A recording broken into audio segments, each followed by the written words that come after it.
আমি থামতে চাই না আর আমি থামতে আসিও নি। আর আমার মনে হয় 2025 সাল যেহেতু চলেই এসেছে, 2025 সালের নতুন বছরের শুভেচ্ছা সবাইকে। আর 2025 সালে আমি নতুন উদ্যমে কাজ শুরু করব, কারণ আমার মনে হয় একঘেয়েমি কাজ করতে করতে দর্শক দেখতে দেখতে বোর হয়ে যায়। 2025 সালে আমার ইচ্ছা আছে নতুন রূপে নিজেকে প্রেজেন্ট করার। আমার প্রতি বছরই আমার টার্গেট থাকে যে নেক্সট ইয়ার আমি গত বছরের চেয়ে আরও ভালো কাজ করব। আমরা কিন্তু দেখেছি যে বাড়ির সঙ্গে একটা ছবি ভাইরাল হয়ে গেছে, সারা শরীরে সার্জারির একটা বিষয়, ওটা আসলে কি ছিল? না, সারা শরীরে না, এটা একদম ভুল একটা ভ্রান্ত ধারণা। সেটা হচ্ছে অ্যাস্থেটিক সার্জারি, যেটা আসলে এখন কম বেশি সকল সেলিব্রিটিসরাই করে থাকে যারা ক্যামেরার সামনে কাজ করে।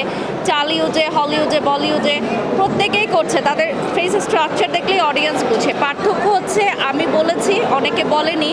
আর বলে না যে সত্য কথার আসলে দাম নেই, আসলে ঠিক তাই।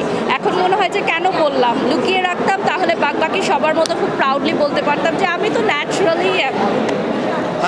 আসলে কি তাহলে বলতে চাচ্ছেন যে বাড়ির সব সুন্দর না, সার্জারি কেন করতে হবে? না, ডেফিনেটলি সুন্দর আর পিকচার পারফেক্ট, এটার মধ্যে একটা ফাইন লাইন থাকে। যেমন আপনি দেখেছেন গত কয়েকদিন আগে পাকিস্তানের সেলিব্রিটি মেকআপ আর্টিস্ট কাশিশ আমাকে অ্যাজ এ মডেল সিলেক্ট করেছে। তো উনি অনেক স্টেজে বসে বলেছিল যে আমি এই মডেলটাকে সিলেক্ট করেছি তার ফেসের স্ট্রাকচারের জন্য, কারণ তার ফেসের স্ট্রাকচারটা হচ্ছে পিকচার পারফেক্ট এবং মেকআপের জন্য খুব ভালো। তো আমি তখন তাকে বলেছি যে আমার ফেসের স্ট্রাকচার আগে এরকম ছিল না, আমি এটাকে তৈরি করেছি। যেগুলো আসলে গড গিফটেড থাকে না, যে কমতিগুলো থাকে সেগুলো ডক্টররা করে দেয়। যেমন জন্ম মৃত্যু তো আল্লাহ তাআলার হাতে, তারপর আমরা ডাক্তারের কাছে কেন যাই? আমরা কিন্তু বলি ডাক্তার আমার রোগীটাকে বাঁচিয়ে দেন।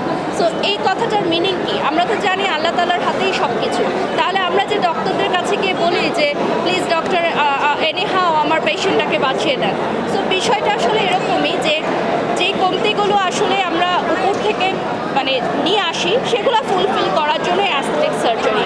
নট লাইক দ্যাট যে আমার চেহারা পুরো চেঞ্জ হয়ে যাচ্ছে, এরকম কিছুই না। বয়সের সাথে সাথে চেঞ্জটা আসলে আমরা তুলে রাখতে চাই। আর যেটা বলবো সেটা হচ্ছে বাড়ির সঙ্গে সব কিছু ভাইরাল হয় না, মাঝে মাঝে হয়। এটা কি আসলে প্ল্যানিং থাকে?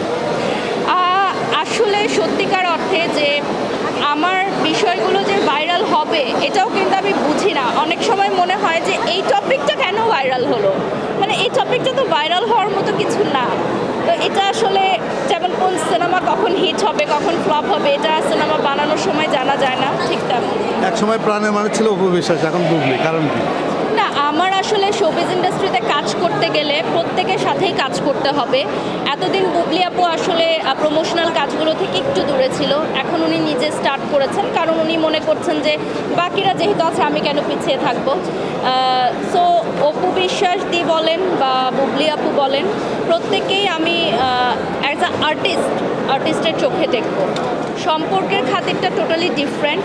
অপুদি আমার যথেষ্ট শ্রদ্ধের এবং ওনার সাথে যদি আমার কোনো অনুষ্ঠান হয় ডেফিনেটলি আমি করব। এইটা কোনো সিন্ডিকেট বা কোনো পলিটিক্স না যে আমি অমুকের সাথে কাজ করলে তমুকের সাথে কাজ করতে পারবো না। আমি একজন শিল্পী, আমার শিল্পী প্রফেশনের কারণে আমার যখন যার পাশে দাঁড়াতে হবে তার সাথেই আমি দাঁড়াবো। হতে পারে সে আমার শত্রু, হতে পারে সে আমার বন্ধু।